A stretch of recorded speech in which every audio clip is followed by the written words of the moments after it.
হচ্ছে electric flux part 10 numerical solve. আমি cube দিয়ে সিইউবি একটা কিউব দিয়ে নিউমেরিক্যাল সলভ করছি। এখানে যে অঙ্কটা দেওয়া হয়েছে দেখো, 1 নম্বর প্রশ্নটা পরে দিয়েছি, 2 নম্বর প্রশ্নটা আগে দিয়েছি। আগে আমি 1 নম্বর প্রশ্নের উত্তরটা করব। বলছে একটা ঘনক আছে,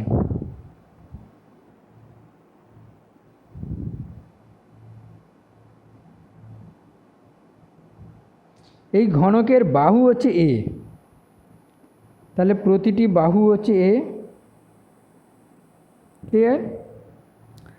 এখন এই এ বাহু বিশিষ্ট ঘনকের একটা কিউ আধান ঘনকের কেন্দ্রে রাখা আছে।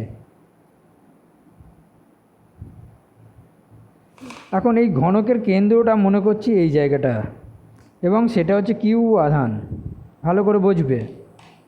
মনে করো তোমার ঘর ঘনকের আকারে, আর সেই ঘরের ঠিক মধ্যবিন্দুতে, মানে 3 ডাইমেনশন স্পেস বাতাসের মধ্যে কিউ একটা বিন্দু রাখা আছে। এখন এই কিউ বিন্দু থেকে কি হচ্ছে, চারিদিকে তড়িৎ ফ্লাক্স নির্গত হচ্ছে।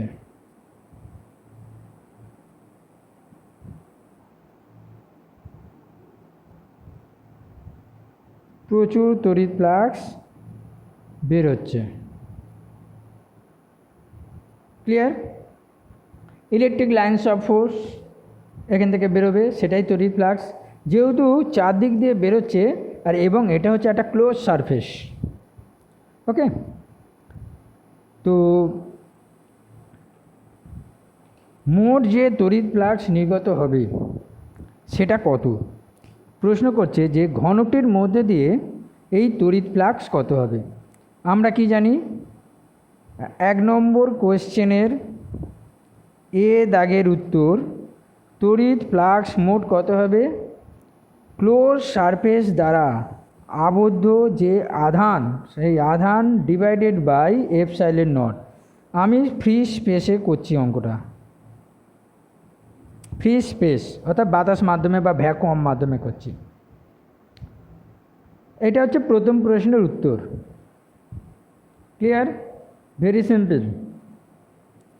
এরপর হচ্ছে বি এর দাগের উত্তর। দেখো, প্রশ্নটা নামেই বড়, উত্তরগুলো ছোট ছোট। ঘনকটির প্রতি তল থেকে নির্গত ফ্লাক্স কত হবে। এখানেই মজার ব্যাপার। এই যে ঘনকটা দেখতে পাচ্ছে কটা তল, তোমাদের বোঝানোর জন্য আমি একটা ঘনক না হলেও একটা পেন্সিল কাটারের বাক্স সমেত নিয়েছি। লক্ষ্য করে দেখো, এইটা একটা তল,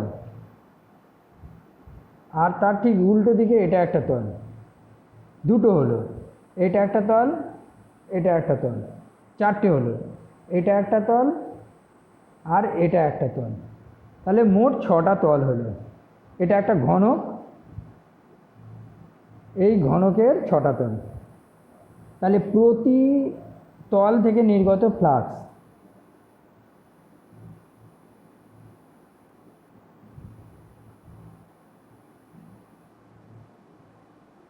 সম্ভবত এই অঙ্কটা তোমাদের আগের ভিডিওতে একটা করানো হয়েছিল, তবু বলবো আরেকবার দিলাম, কারণ হচ্ছে 2 নম্বর যখন প্রবলেমটা সলভ করব তখন কিন্তু এদের দুজনের মধ্যে একটা তফাৎ আমরা দেখতে পাবো, যে কেন দুটো প্রশ্নের উত্তর 2 রকম হবে।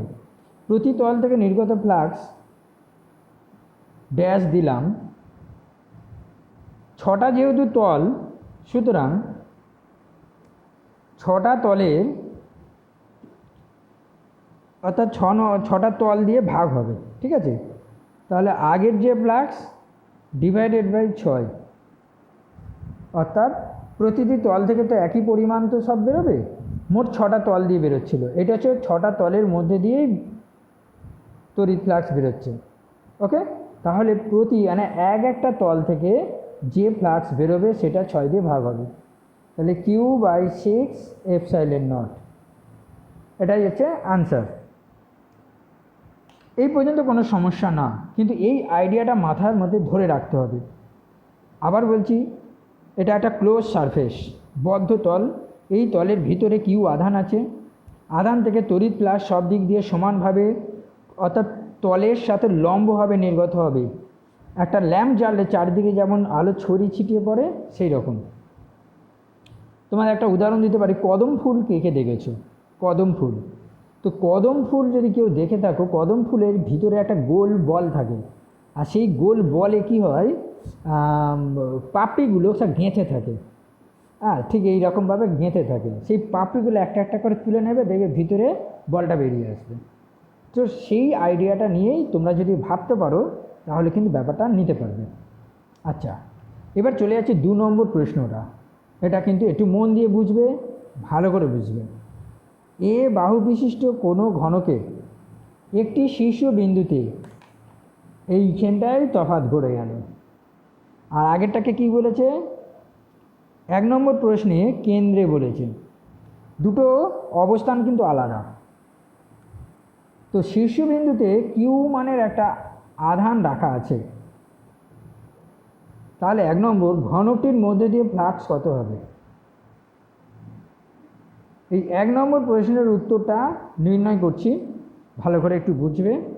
এখানে অঙ্কটা কিন্তু 1 লাইনের, বলছি অঙ্কটা 1 লাইনের, 1 লাইনে উত্তর বেরিয়ে যাবে, কিন্তু বোঝাতে গেলে অনেকগুলো কথা খরচ করতে হবে। সুতরাং একটু ভালো করে বোঝার চেষ্টা করো। এটা গেল 1 নম্বর প্রশ্নের উত্তর। এবার 2 নম্বর প্রশ্নের উত্তর। প্রথমে দেখো, আমি এই কিউবটা আঁকছি।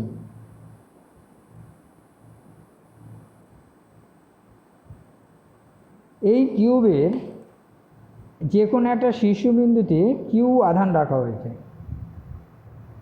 মনে রাখতে হবে, এই যে কিউ আধান, এই কিউ আধান থেকে কিন্তু চারিদিকে তড়িৎ ফ্লাক্স নির্গত হচ্ছে।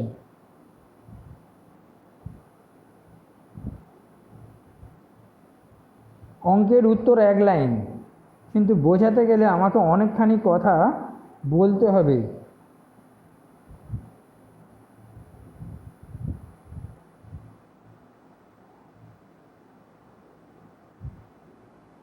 এই হচ্ছে ইলেকট্রিক লাইন্স অফ ফোর্স, অর্থাৎ তড়িৎ ফ্লাক্স বেরোচ্ছে। হয়েছে?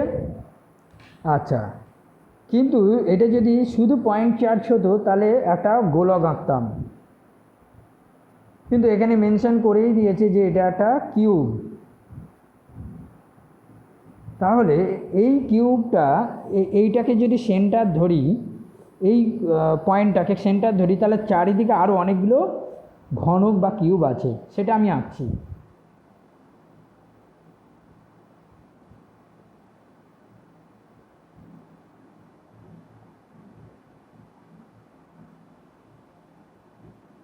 এইটা হচ্ছে এই সেন্টার কিউব, একে কেন্দ্র করে এর পাশে আর একটা কিউব আছে,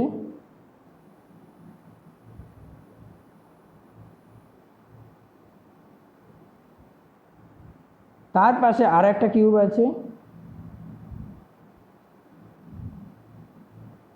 যাতে এইটা সেন্টারে থাকে। এইটা যদি কেউ বুঝতে না পারো, আমার কিছু করার নেই।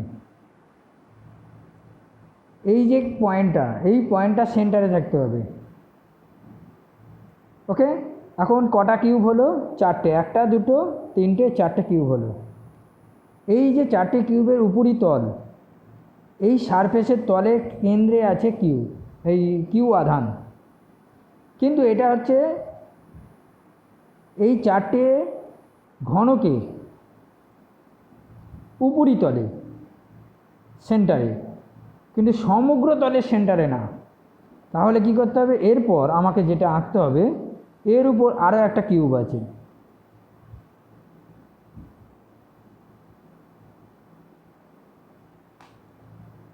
হয়েছে? এই এই এই কিউবের উপর, অর্থাৎ এই যে কিউবটা আঁকলাম, এই কিউবের উপরে, তাহলে এই কিউবের উপরে আর একটা কিউব হবে। আঁকাটা কিন্তু আস্তে আস্তে জটিল হয়ে যাচ্ছে, কিন্তু জটিল ভাবলে চলবে না, সহজ ভাবতে হবে। অর্থাৎ এই কিউবের উপরে এই কিউবটা আঁকলাম, এই কিউবের উপর আর একটা কিউব হবে, আবার ওই যে কর্নারের যে কিউব তার উপর আর একটা কিউব হবে, এই তাহলে কি হলো, একটা দুটো তিনটে, ওদিকে চারটে, এটা হচ্ছে পাঁচটা, এটা হচ্ছে ছটা, এটা হচ্ছে সাতটা, এটা হচ্ছে আটটা। তাহলে টোটাল কিউব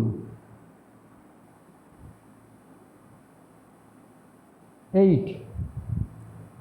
মনে মনে কল্পনা করো এই যে আমি ডোমসের কাটারটা নিয়েছি, এইরকম পরপর একটা দুটো তিনটে চারটে, এবার তার উপর পাঁচটা ছটা সাতটা আটটা, মোট 8টা কিউব মিলে একটা বড় কিউব তৈরি হবে। আর যার সেন্টারে এই যে কিউ আধান আছে লাল রঙের, যার সেন্টারে এটা অবস্থান করবে, অর্থাৎ এইটা হচ্ছে এই 8টা কিউবের সেন্টারে আছে। আশা করি ব্যাপারটা আমি কিন্তু বোঝাতে পেরেছি। তাহলে এই যে ছবিটা, এটা এর উপর রিপ্লেস করলে চারদিকে তড়িৎ ফ্লাক্স বের হবে।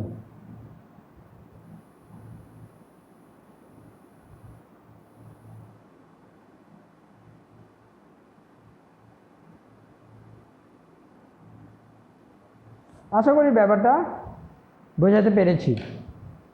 কিন্তু তোমরা পরীক্ষা খাতায় এত কিছু করবে না, ওকে? তোমরা যেটা করবে এবং লিখবে সেটা আমি বলে দিচ্ছি। অর্থাৎ আমার বক্তব্য হলো, একই রকমের 8টি কিউব নিয়ে একটি বড় কিউব এমনভাবে তৈরি করা হলো যাতে বড় কিউবের কেন্দ্রে কিউ আধান থাকে। শুধু এটুকু লেখা লিখতে হবে, ছবি আঁকার দরকার নেই, ওকে? তাহলে কী হবে, ঘনকটির মধ্য দিয়ে, অর্থাৎ এই সিঙ্গেল ঘনক এর মধ্য দিয়ে নির্গত তড়িৎ ফ্লাক্স কী হবে, নির্গত তড়িৎ ফ্লাক্স দেখো এমনিতেই কিউ বাই এপসাইলন নট, ঠিক আছে? তো বড় ঘনকের মধ্যে দিয়ে নির্গত তড়িৎ ফ্লাক্স হচ্ছে কিউ বাই এপসাইলন নট। বড় ঘনকের মধ্যে দিয়ে নির্গত তড়িৎ flux Q by epsilon naught.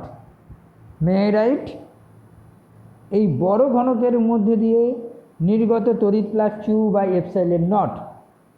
কিন্তু তোমার প্রশ্নে দেওয়া আছে একটি কিউব, এই ছোট কিউব, তাহলে 8 ভাগের 1 ভাগ, তাহলে কিউ বাই 8 এপসাইলন নট। আশা করি ব্যাপারটা পরিষ্কার হয়েছে। 8টা কিউবের মধ্যে দিয়ে তড়িৎ flux Q by epsilon naught, Q by epsilon naught, তাহলে একটার মধ্যে দিয়ে 8 দিয়ে ভাগ। ক্লিয়ার? এইটা হলো তোমার উত্তর। এবং দ্বিতীয় প্রশ্নের 1 নম্বর দাগের ঘনকটির মধ্যে দিয়ে ফ্লাক্স কত, ওকে? এরপর আরও ইন্টারেস্টিং 2 নম্বরটা খুব ভাইটাল, এবং বোঝার চেষ্টা করো। ঘনকটির প্রতিটি তল থেকে নির্গত ফ্লাক্স। এই উত্তরটা যাওয়ার আগে আমি 1 নম্বর প্রশ্নের বিয়ের ত্যাগের উত্তরটা আরেকবার ডিসকাস করব। ঘনকটির প্রতি তল থেকে নির্গত ফ্লাক্স, লক্ষ্য করো, ঘনকটির মধ্যে দিয়ে মোট flux Q by epsilon not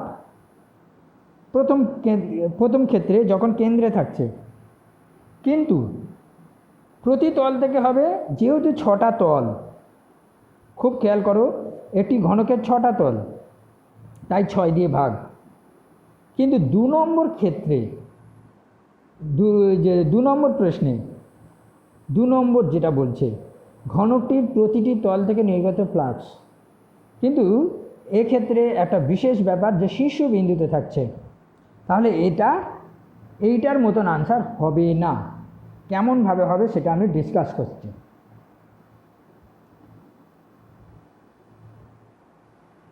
খুব কেয়ারফুলি দেখো,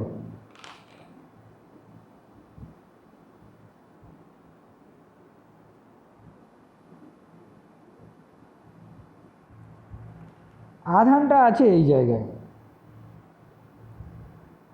প্রথমত 6টা তল, 6টি তল, যদি সেন্টারে থাকতো 6টা তল দিয়েই বেরোতো, কিন্তু আছে শীর্ষবিন্দুতে, তাহলে এইভাবে বেরোবে, এইভাবে বেরোবে, অর্থাৎ এই তল থেকে ফুঁড়ে বেরোচ্ছে, এই তল থেকে বেরোচ্ছে।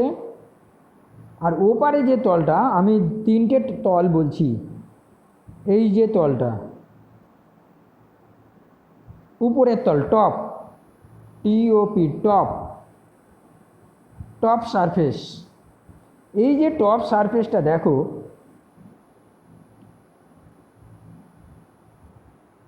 এই টপ সারফেসের ক্ষেত্র ভেক্টর হচ্ছে ডিএস। এই টপ সারফেসের ক্ষেত্র ভেক্টর হচ্ছে ডিএস। আর ইলেকট্রিক ফিল্ড অর্থাৎ ইটা যেদিক দিয়ে যাচ্ছে ডায়াগোনাল আর কর্ণ বরাবর, আর এদের মধ্যে কোণ কত? 90 ডিগ্রি। তাহলে বলো তো, ই পারপেন্ডিকুলার ডিএস, অর্থাৎ ই ফাই ইকুয়াল টু কী হবে? ই ডট ডিএস, ই ডিএস কস 90 ডিগ্রি, কস 90 ডিগ্রি কত হবে? 0। অর্থাৎ এই তল বরাবর ফ্লাক্স হবে 0। তাহলে একটা আউট, এই টপ সারফেস দিয়ে আউট হয়ে গেল, অর্থাৎ ফাই 0। সেকেন্ড সারফেস এইটা, এই যে সারফেসটা দেখছো, সেম রেজাল্ট 0 হবে। তাহলে এই সারফেস দিয়ে হচ্ছে 0। ঠিক আছে। আরেকটা, এইটা,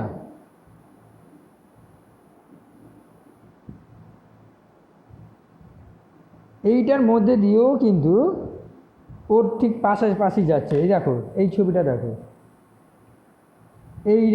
এইটা এই তল, এই তল, আর একটা হচ্ছে এই তল, যেটা কিনা পিছনে থাকে বলে দেখা যায় না।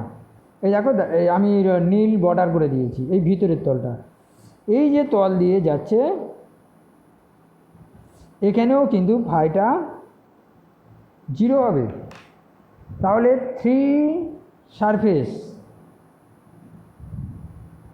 3 কনজুগেট সারফেস,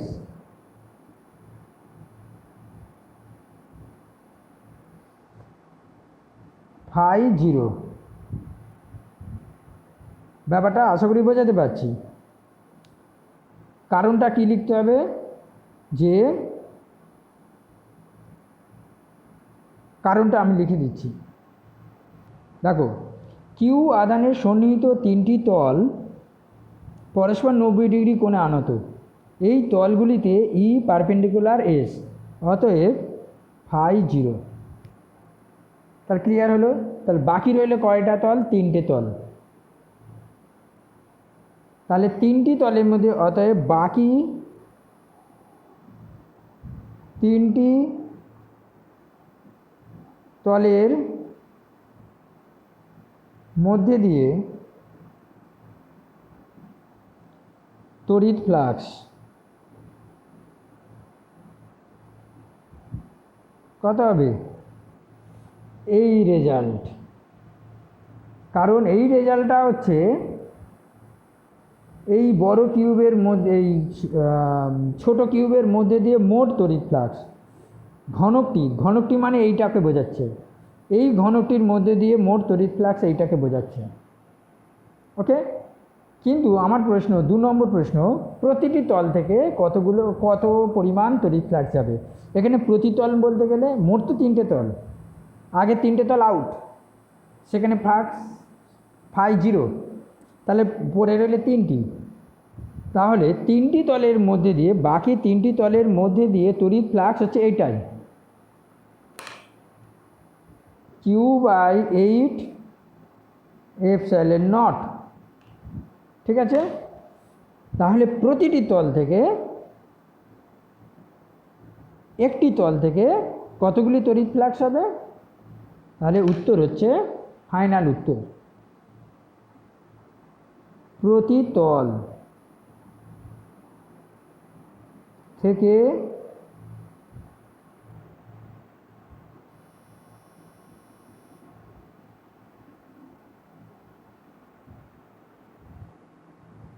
নির্গত ফাই ড্যাশ ইকুয়াল টু, এটা হচ্ছে ফাই নাম দিয়েছি, ফাই বাই 3, অর্থাৎ বাকি তিনটি তলের মধ্যে দিয়ে তড়িৎ ফ্লাক্স হচ্ছে phi equal to Q by 8 epsilon naught. তাহলে প্রতি তল থেকে নির্গত ফাই ড্যাশ ফাই বাই 3, তাহলে ফাই ড্যাশ ইকুয়াল টু এই যে Q by 8 epsilon naught by 3, তাহলে 1/3 Q by 8 epsilon naught equal to Q by 24 epsilon not.